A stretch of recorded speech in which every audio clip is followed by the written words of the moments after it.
Now I get the pleasure of bringing up George Ferko to teach you about the 5 levels of leadership. George is a man of many talents.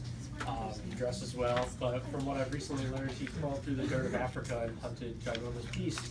And he literally just got home. He drove here from the airport. So he's been in Africa for what, the last week now? 10 days. 10 days. Wait, seriously? Wrestling beasts?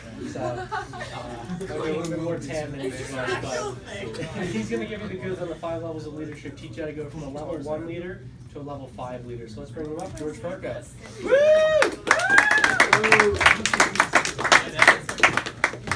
Thank you, Chase. So, as Chase was saying, I just got back from Africa, and so I've spent the last 10 days contemplating this talk, and I think I've got some neat stuff for you. First, I'll share some pictures. Maybe I won't. All right, does this actually work? It does work. Give it a second. Push it. Here. There you go. Technology. I don't know, buddy. There you go. That's me on the flight to Africa. I'm pretty sure that the staff hated me on that plane. I snore really loudly, and every time I would wake up, they would just death stare me. It was a little uncomfortable.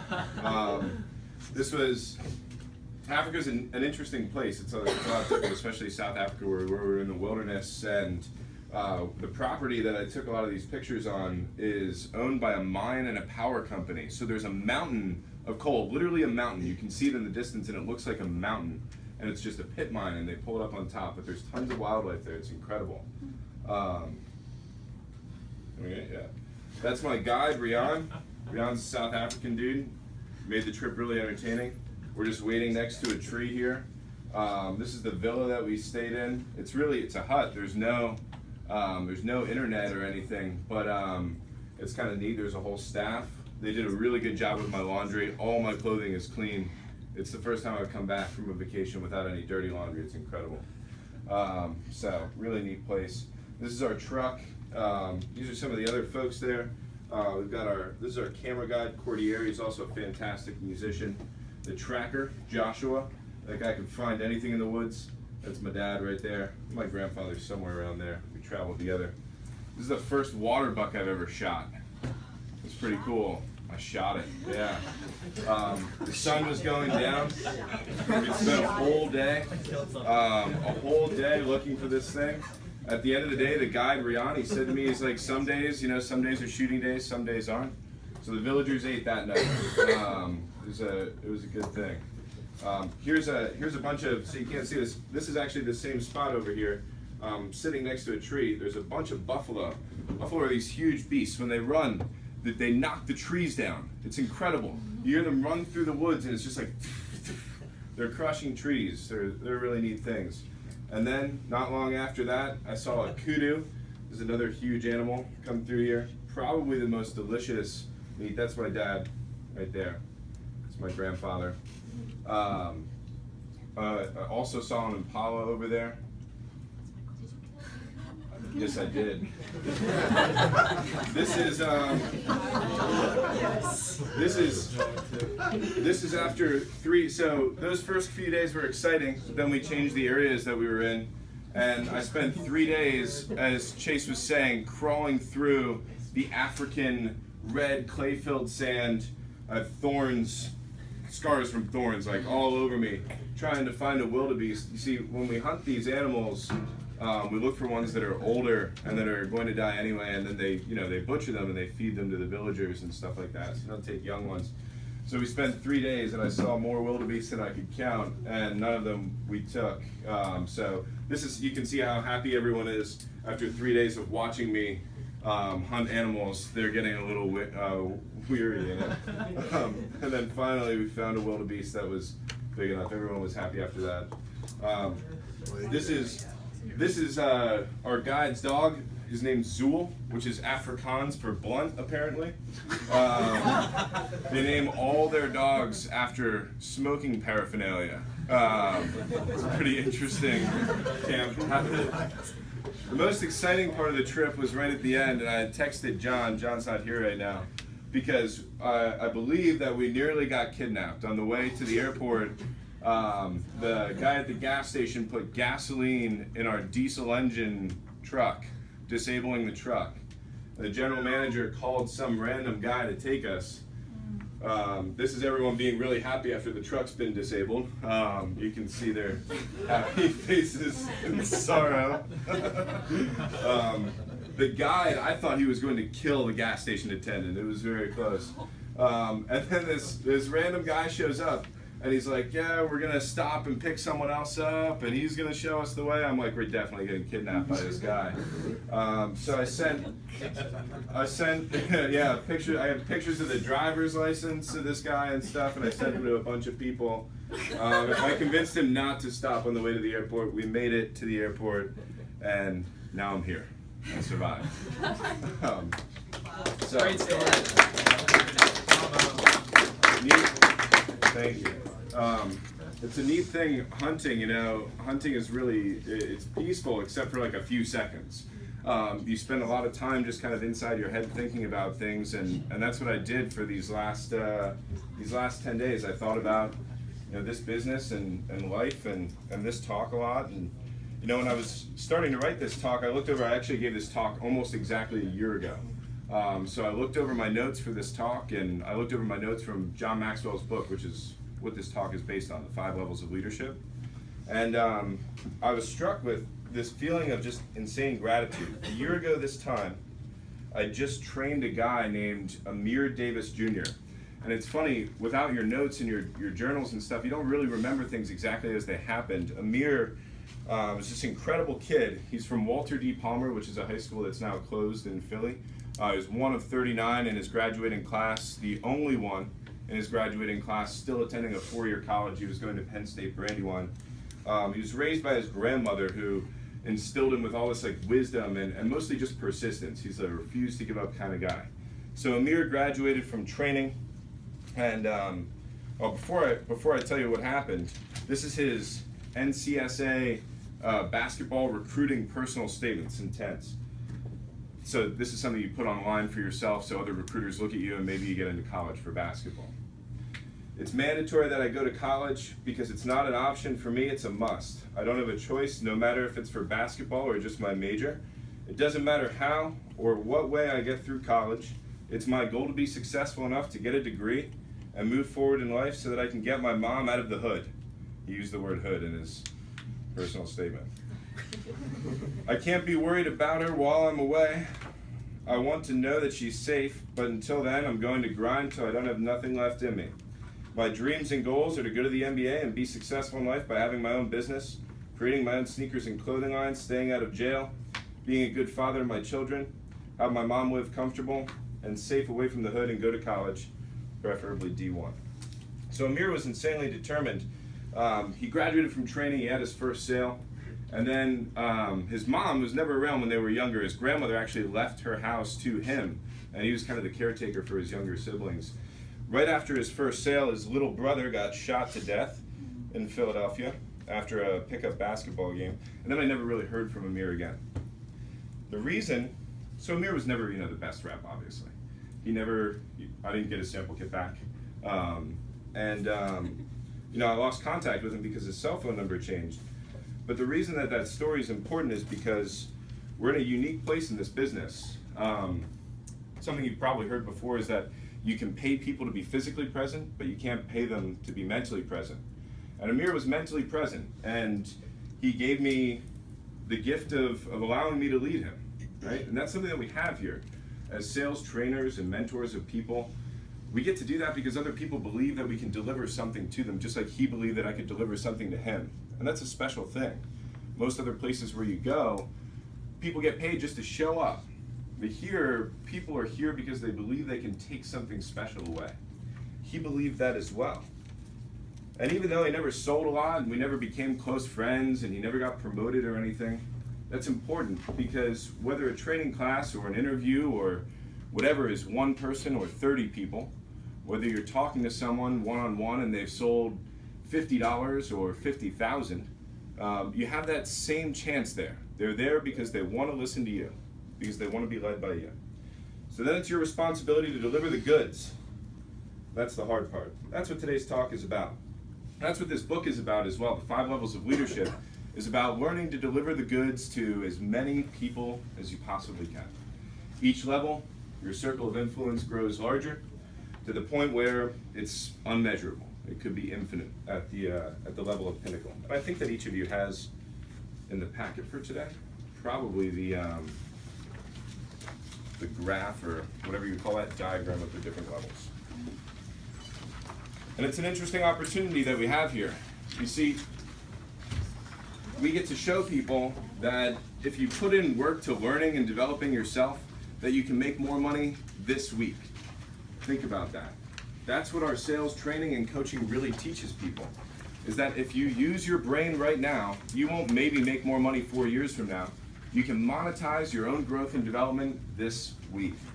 And that's a special thing, despite your age. If you told someone that's never heard of Vector that as an 18-year-old they could run an office like a real business, with a full staff and all those other nice things, that would seem crazy, but that's something that we make a reality here. We teach people how to monetize their own growth and development. So no matter what stage you're at in your own leadership journey, whether you haven't even started it yet, or whether you feel like you've spent a lot of time developing yourself as a leader, it doesn't matter. You have that opportunity now to monetize before you've ever even graduated from college, to develop yourself in an incredible way. Some of you have graduated from college, so it's a little bit different for you, I guess. So I encourage you guys to use Vector for exactly what I've used it for. I used it as a laboratory to develop myself first as a salesperson and then as a leader. And there are a few companies that will let you do that. You can wreak havoc on the business, you can make all kinds of mistakes, and people will still believe in you. Your manager will still believe in you, and even if they get frustrated with you sometimes, they'll continue to lead you. So let's talk about the first level of leadership, and that's position. Now this is a talk that you can take notes on. In fact, I think I've tried to boil down what I think are the core concepts of this book, and John Maxwell already does a really good job boiling down core concepts. So if you have the time and you want to spend $10 or whatever it costs, this is a well worthwhile book to buy. So the first level is position. It's the first step in the journey. For most leaders, it's the first chance that they get to actually prove themselves. You can consider this all different things in this business. The truth is that you're always a positional leader, whether you've been a leader for decades or whether you were just given your first key staff promotion. What it is it's an opportunity to lead. You see, the letters before and after someone's name don't make them a leader. It's what they do. It's the actions that they take. You should feel grateful for a position that you've been given. If you've been given a position, it means that someone who is a leader saw potential in you. But now it's your responsibility to live up to that potential, to exceed their expectations. That's really how you move up in the world. You exceed expectations everywhere that you go. Victory always comes in exceeding the expectations of other people. Being given a position tells you what you should do, but it doesn't tell you how you should do it or who you should be. Being given a position doesn't give you character and it doesn't give you values, but those are things that once you're given a position, you should seek out. You should seek out character and you should seek out values. Those things will be the things that make you a leader. I remember getting my first key staff pin. I think it was the same day that I got my first promotion pin. I'm pretty sure I got them at the same time. It was probably advanced training. No, I was at 42 CPO in advanced training. It might not have been I actually went on a hunting trip right after my fast start as well.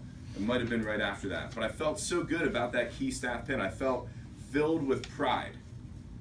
And all it is a recognition that, okay, you can probably do something as a leader, but I felt filled with pride. And I know now that that was probably the wrong way to feel. Pride is not the right thing to feel when you're given a promotion. Because a promotion is just the beginning of a new journey. It's not the end.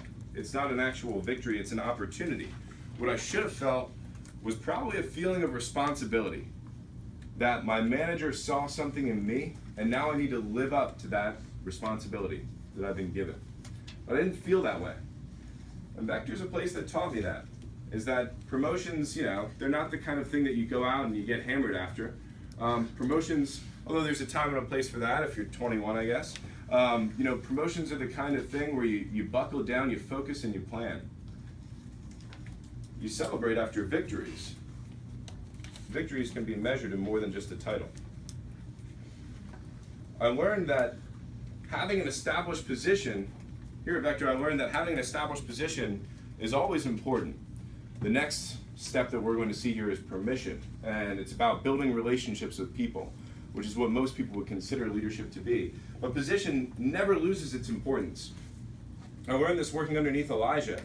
See, I found that I could produce results for myself, and that I had relationships with other people on the team, but I couldn't get them to produce. And it was because they didn't see me as a person that was leading them. To them, I didn't have a position over them. And I want to be clear that you don't tell people what your position is. Your position is obvious. Your position is seen in the way that you carry yourself and in your character, in the way that you respond to things. That's how people know that you have a position higher than them. Nobody needs to tell someone who's never met, like John Wasserman or another leader in our organization, no one needs to tell them that they are a leader, right? You just can kind of tell the way they carry themselves.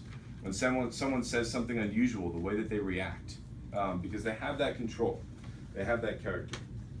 And I think that a constant focus on growth with these things like values, character, that'll take you to being in an effective position at the next level of leadership. These are other nice things that I was expecting to have a screen here. It's good. Learn to understand yourself, develop genuine values, take responsibility. Good things. The second step is permission. This is where real leadership begins. This is also where the work kind of becomes more enjoyable. Because now, people that you're leading and that you're working with, they're not doing things because they have to anymore. They're doing things because they want to. Because they feel like they should. Because they feel connected not just to the organization and to the position that they have, but they feel connected to you. Maybe you've felt this before. Maybe you felt this feeling even without being in a leadership position. One of the interesting things about all of this material here is that I think that for the first 4 levels, I've heard people give this talk before and they define each level as a different position within the company, and I think that that's silly. I think that for the first 4 levels, you could be that kind of leader without being given a title. You can develop yourself to that point where you help other people in a way that a level 4 leader would help other people. Permission is the relationship that you develop with people. Focus on understanding people as a whole. This is something that is enormously important, but of course, before you understand people, you have to understand yourself. Probably one of the most important things in developing a relationship with the people that you work with is that that relationship be real and genuine. You can tell when someone isn't quite genuine, when they're being nice to you and they don't really mean it, when they're just saying what they know they should say, but there's no emotion behind it. Or at least I feel like I can tell. Maybe I'm just paranoid. I don't know. You know, I think that each person has a unique set of skills, and each person has a unique set of skills that will take them to become a great leader, or become a great whatever it is that you'd like to become. But I can honestly say that one of the things that's helped me throughout my time with Vector is this inherent desire to understand other people. Almost like, I used to be an engineer, some of you know. Almost like understanding people is a problem that I need to solve. And I think that that helped me as a salesperson. And I know that it helps me as a manager and a leader within the organization as well, if I could call myself that. That skill will, I think, always continue to help me. Understanding the people that are around you and focusing on understanding them not just in a sense of what motivates them and what will get them to sell more, but understanding them as a whole. What are the things that really drive this person? What are they really about? What do they really care about? One of my favorite concepts to just kind of mull over in my head is the idea of finding something in everyone that you like. Being able to deliver genuine compliments to people, because you spend your whole day, instead of thinking about what do I dislike about this person, what do I like about this person? It could be someone totally different than you. But most of us, we're always trying to differentiate ourselves and be unique in some way. So we look at the differences that we have between other people. And sometimes when you were younger, or when I was younger, we point out those differences and even make fun of people. And that's the wrong thing to do, obviously. But if you spend your whole day looking for, what do I love about this person? What do I like about this person? And you deliver genuine compliments, you will build a relationship. You'll have permission from this person to lead them. Learn to love people for what they can be, not for what they are. this is something that the first really, I've probably heard it a million times, right? But the first time it really connected was John Wasserman. I was struggling to coach people, and I was having trouble delegating because I just felt like everything got messed up and everything was terrible, and it was making me dislike the people that I was coaching. And he said, learn to appreciate people for who they can become, not for who they are. And that totally shifted things for me, because I realized that was my job, is to help people become who they're becoming, help them do it faster, help them do it better. And to think about things like that. Think 6 months in the future. Who can someone be? What can they achieve? Don't do things because you want to be liked. Do them because you want to help. Probably the most important thing to come to realize is that a relationship is not about letting people get by with things. Maybe you let your family get by with things because you're stuck with them, sort of. You know, you can't really get rid of them. But in regards to everyone else, the right thing for you to do is the thing that helps that person the most, not just the thing that's the easiest. Sometimes that makes people angry with you. But as long as you're doing it because it's for them, then it's the right thing to do.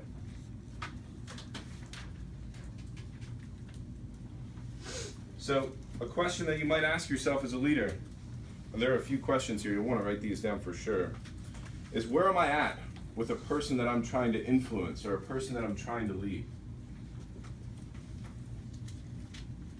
You could even be trying to influence your boss, by the way.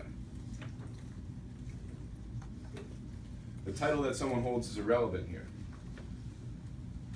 These are a few questions that you should ask yourself to evaluate where you're at with someone. Have you reached the point of having permission? Do you have a strong enough relationship that you could give them, say, candid criticism and then not hate you for the rest of their lives simply because that's one of the only interactions that you've had? That's what happens when you criticize someone without a relationship. Then they just remember that, and then they hate you forever, right? And it takes an enormous amount of work to overcome that badness that you did. But if you already have a relationship with someone, and if you've evaluated it, then sometimes you can give people criticism and they feel helped. Even if you're just candid, just open. You just say what you came there to say. So what are 3 non-business things that I know about someone? What does this person value? What matters to them? What are this person's top 3 concerns? You know, what keeps them up at night? What does this person want or hope for in life?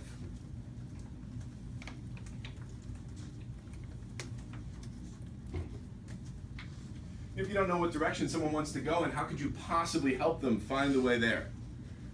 There's a huge difference. Anyone can learn how to steer a ship. You know, someone could sit you at the helm of a sailboat and teach you how to steer it. But to plot a course and understand what the entire crew has to do, that takes someone totally different. I'm probably going to need time signals of some kind, by the way. I've got like 20, I spent a whole 10 days in Africa thinking about this. I have 15 minutes? Okay. We'll probably talk for 3 hours.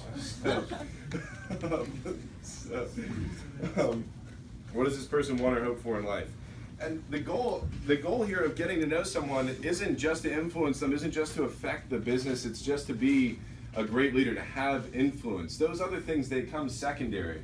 You know, everyone cares about money, everyone wants to make money, but if you do these things and you do them in a genuine way, not just to make money, but to help other people, then things stay together.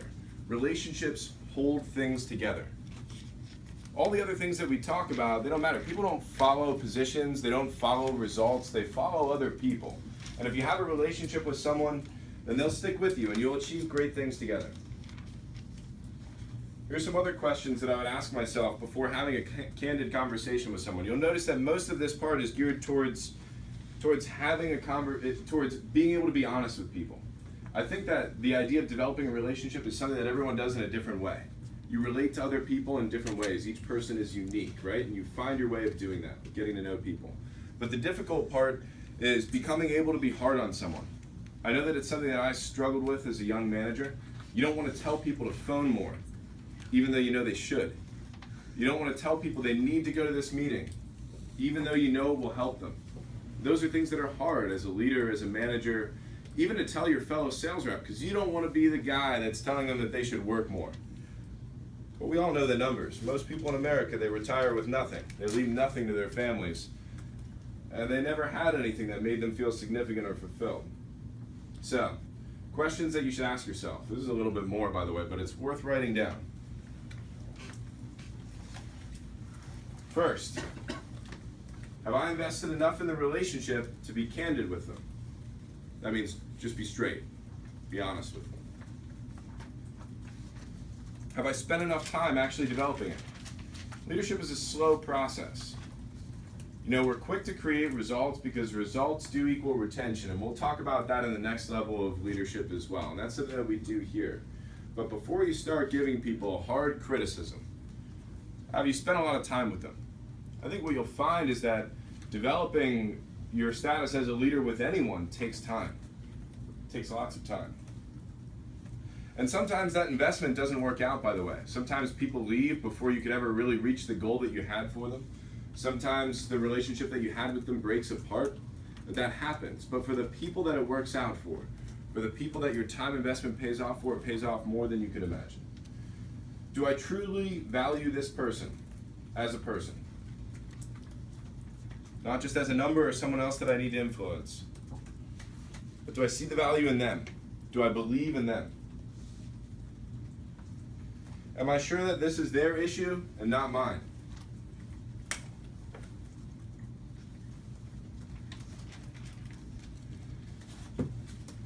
Certainly in years past for myself, I blamed other people, the people underneath me on my team, for not delivering results.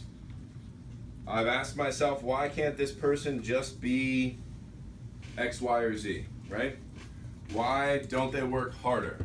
And most of the time where I've said those things, it's because of leadership that I didn't give them or things that I didn't tell them they should deliver, looking back on those things.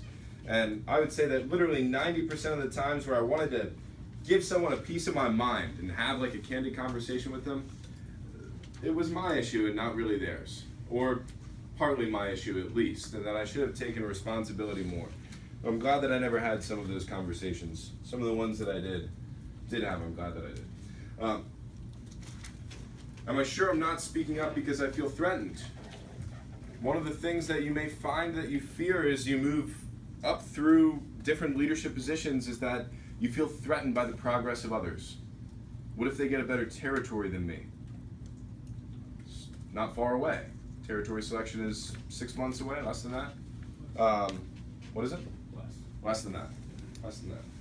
As you move up through this company or whatever company or your own company, there'll be all sorts of fear.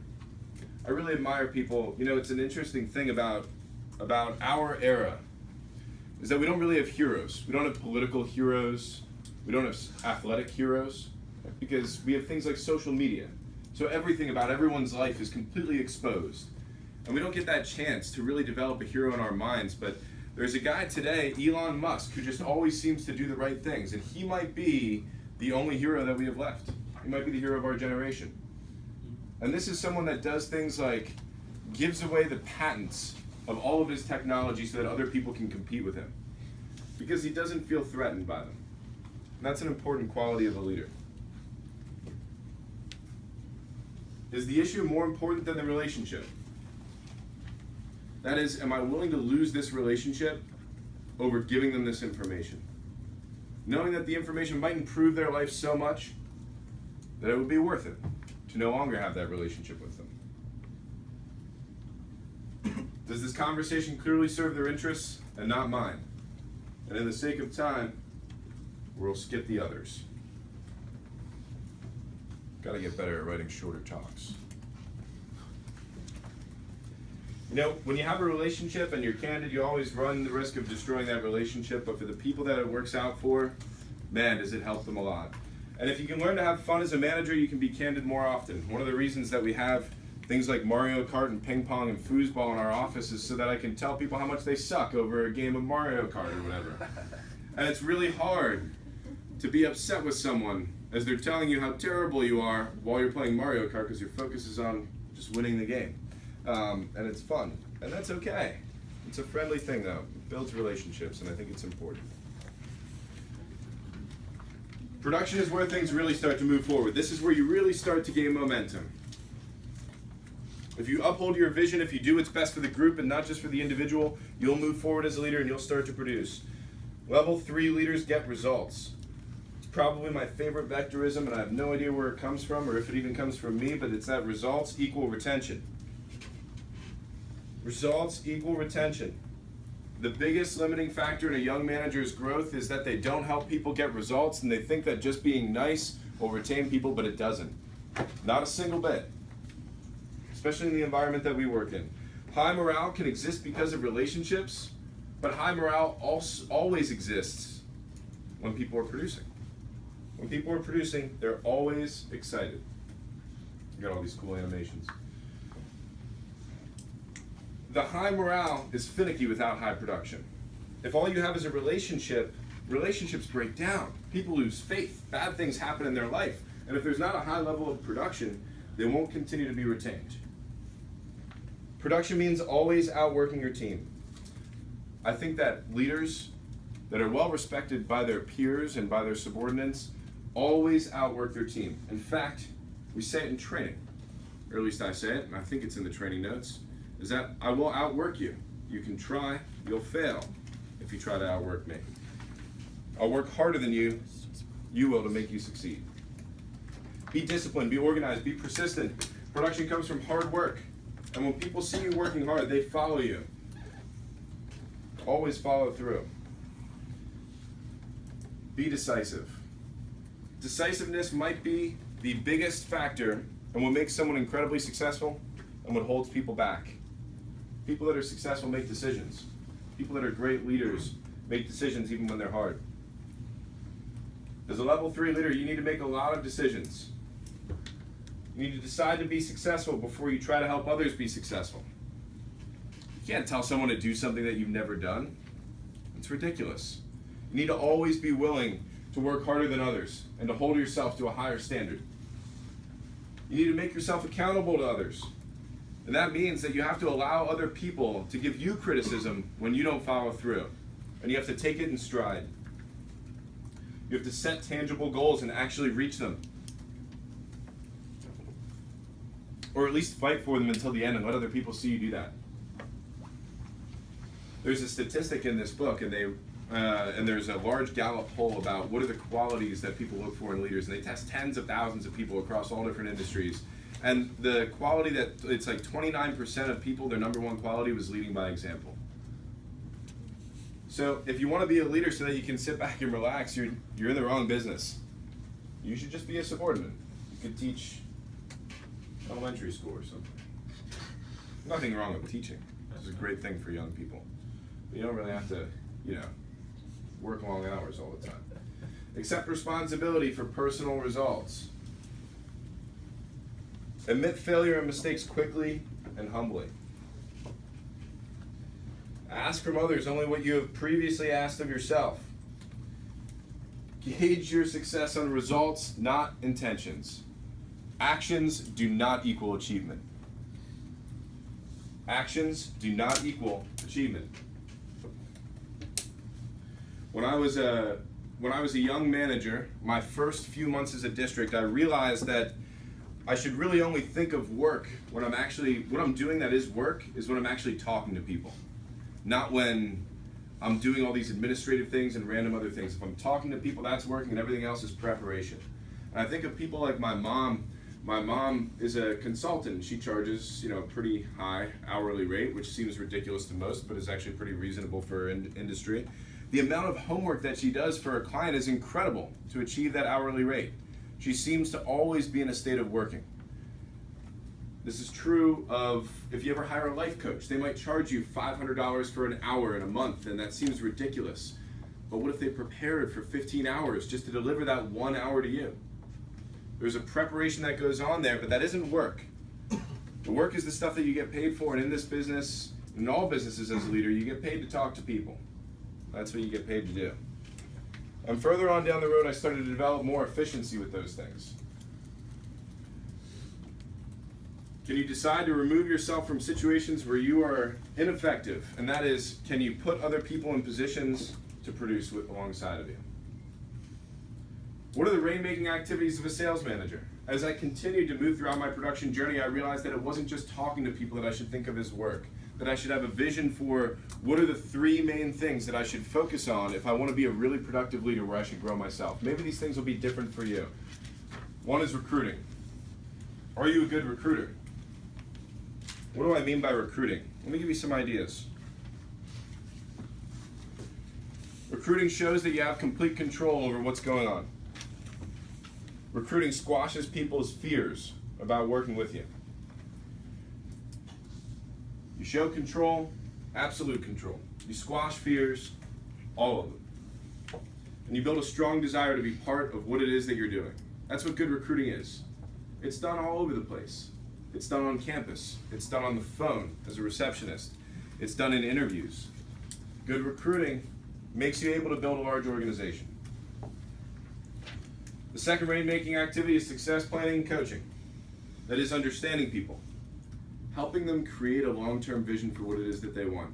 Most of the people in this business and in college, when I ask them what do they want to achieve by the time they die, they have no idea. That's okay. But you have to help yourself and you have to help other people find that so you can bring it back to the day-to-day activity that they're going to do. Because if you don't know where you're going, what's the point in taking actions? It's like having a big shiny yacht but having no course. You have no idea where to go. You just end up going in little circles. You go nowhere effectively. It doesn't make any sense. And the last one is leadership development, which I'm still working on. But this to me means finding common things to grow around, things to do together, taking people on the journey with you, teaching people, watching people, and critiquing people, developing independence in people, and helping them build for themselves a personal vision. I used to have a long, drawn-out way of describing things like how to get to Pareto efficiency. John Maxwell does a much better job. I'll have you write down these 3 questions. What is required of me? What must I do? What gives me the greatest return? What should I do? And what is the most rewarding to me? What I love to do. When you're a new manager in any business, or when you're just new to any position, you spend most of your time up here. What you must do. As a sales rep, there is something that you must do. What is it? So, Make phone calls, right? You can say that you need to sell, but selling's easy. People love the product. You're blessed with that. You have that already. And if you think that people don't love the product, go reverse field training and watch a brand new rep do a demo and watch someone buy something. Their demos are horrendous. Some of your demos might be horrendous. They can't sell anything. But they'll go to 15, 20K even if they're having a good time. And people keep buying. You'll go watch the demo of someone who's at $17,000 in career sales, and you'll be blown away that they ever sold anything. It's amazing. So what must I do? If you're a brand new rep, it's sell. Or it's phone. What gives me the greatest return? That's your rainmaking activities. Knowing those things. 5 minutes. 2 levels. I think we'll make it. What is the most rewarding to me? What I love to do. As you develop as a leader, and as you develop an organization, you find more and more people to fill in these things. And you get to focus on what you love to do. And those things that you love to do, you find produce for others. Let's talk about the next level, which is people development. By the way, producers keep producing. They don't stop, ever.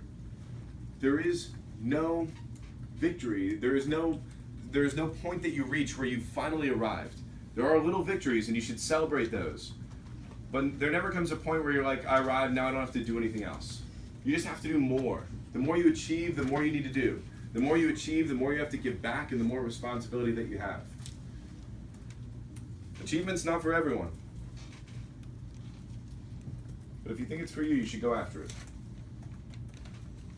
Never let your success become your undoing. People development is a huge paradigm shift. People development totally changes how you spend your time. Because as a producer, you can just produce. You don't need other people to be able to produce alongside of you. You can just produce and lead by an example. But as a people developer, now you spend 80% of your time on people and only 20% of your time on production. It's totally different than anything that you've done before. enormously different. It's something that I have yet to do well, I would say. But this is one of the things that's always retained me into this business. An MBA student at Wharton School of Business asked me earlier this year, why do I continue to work so hard here? And one of the reasons that I gave him was that, and there are a lot of reasons, there are emotional reasons and people-driven reasons, but one of the biggest reasons is that I don't think there's been a single day or a single week where I haven't felt like I've grown or learned an enormous amount of things. You know, in all different businesses, you can learn all kinds of things, but here I felt this constant state of continued understanding of things that aren't easy to understand. People aren't easy to understand. Science and engineering, I was talking to Kunal earlier. All right, Kunal. They're interesting because you can grind all night and you can find a finite solution, but here the solutions are gray and they're blurry and they're messy, and they're not difficult to, or they're not easy to wrap your head around. And I think that makes this business very exciting. It feels good to just know that you just scratched the surface of something. Know that there's so much further to go.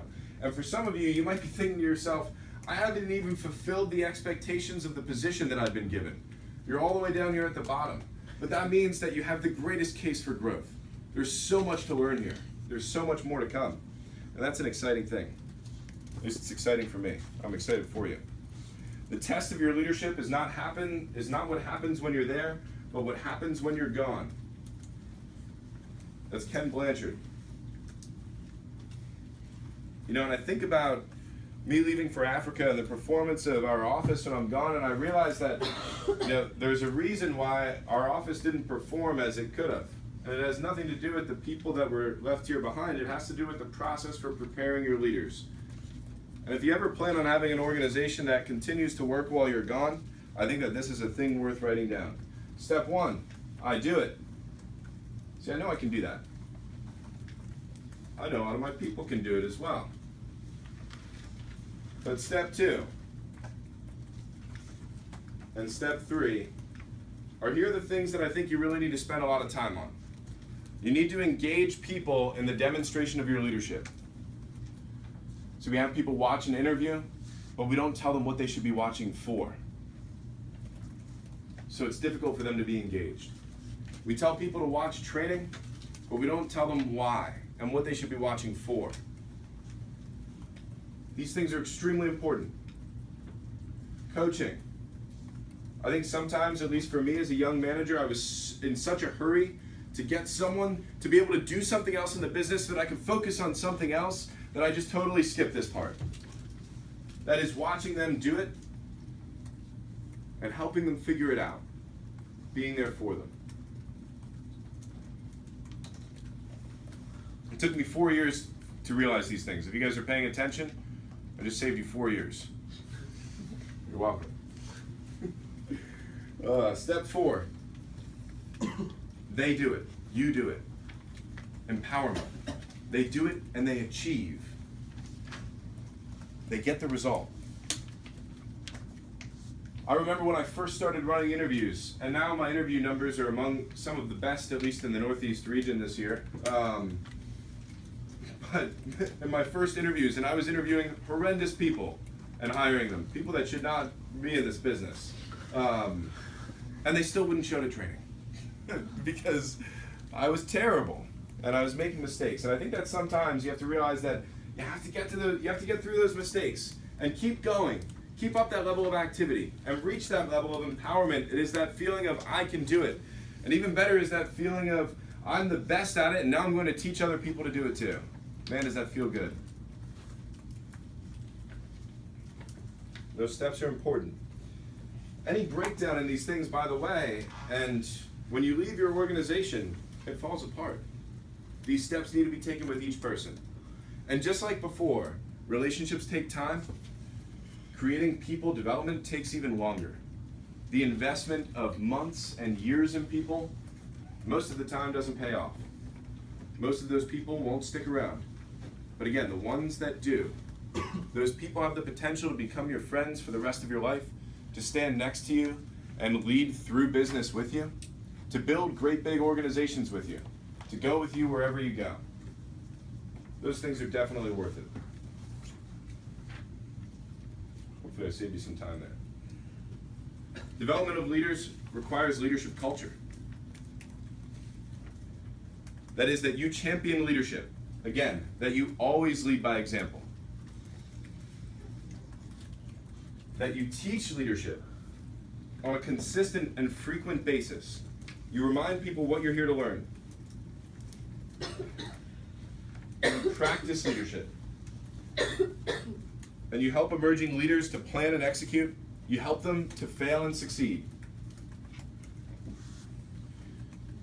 That you coach leadership.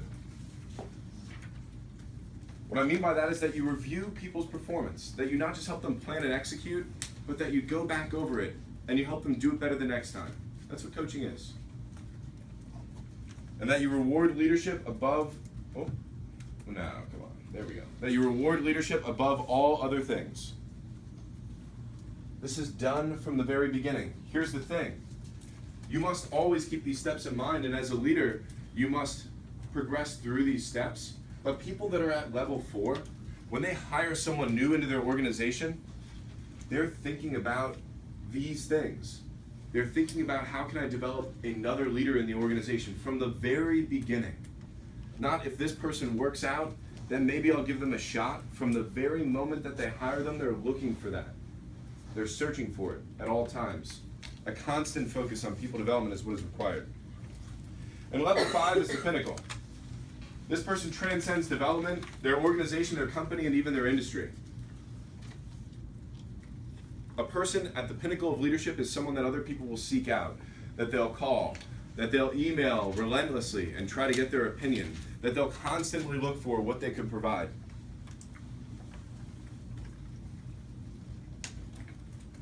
People from other industries and other walks of life, people from other countries, they could go anywhere and they could lead them.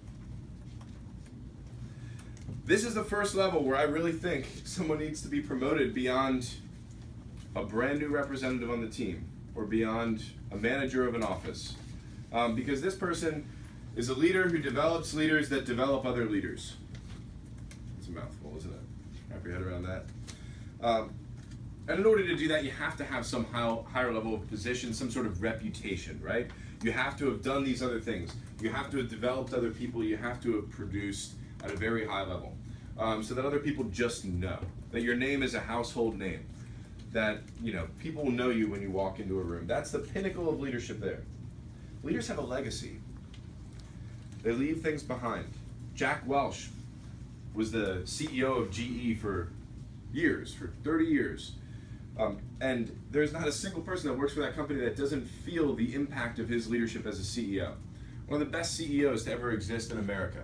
And today, the company continues to succeed decades after he's left because of his leadership decades ago. Because of the things that he did. They leave behind other leaders that continuously develop leaders, and there's no control of where the organization may go.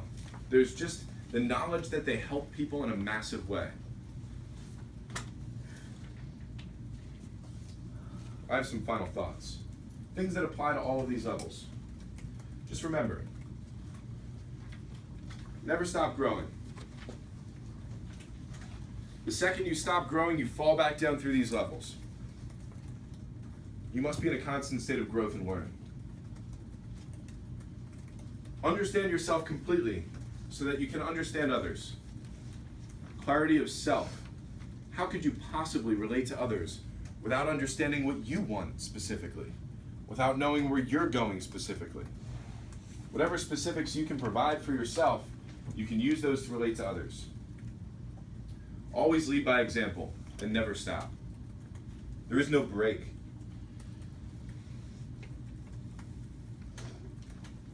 There is no end. This is America. You could have your end right now. Stop working. Food, clothing, shelter. You'll probably even have cable television. Water, they'll all be provided for you for free. But never stop. Succeed. Learn to genuinely like and appreciate everyone. There is something about everyone that you can relate to, and something about everyone that you can learn to love. Don't just lead people like yourself, although we all do that at first. Learn to appreciate everyone. Involve yourself completely in the success of others, and you will always feel fulfilled.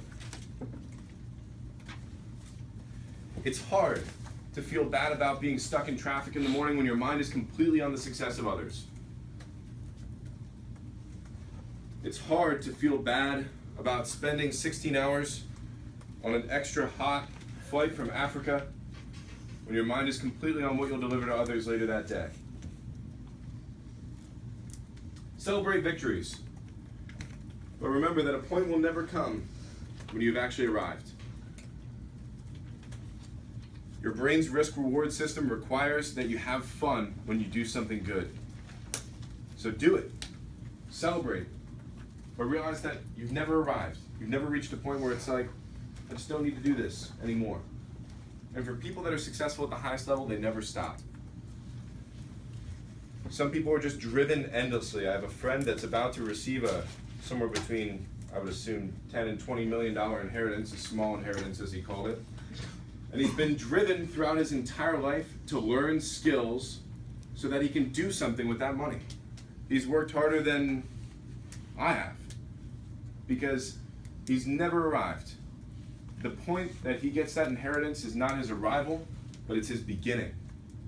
The time where he gets to use those skills and those tools that he's given himself to do something. You'll never have arrived. Never forget that what got you here won't get you where you're going. The skills, the tricks that you've learned, things that brought you to this place, they're not what's going to take you to the next step. There's always more to learn. There's always another step. There's always a level of mastery to be gained.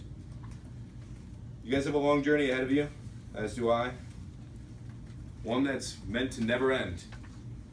Just remember that your potential is unlimited, and as long as you move forward and celebrate victories, you'll have fun while you do it. Thank you guys.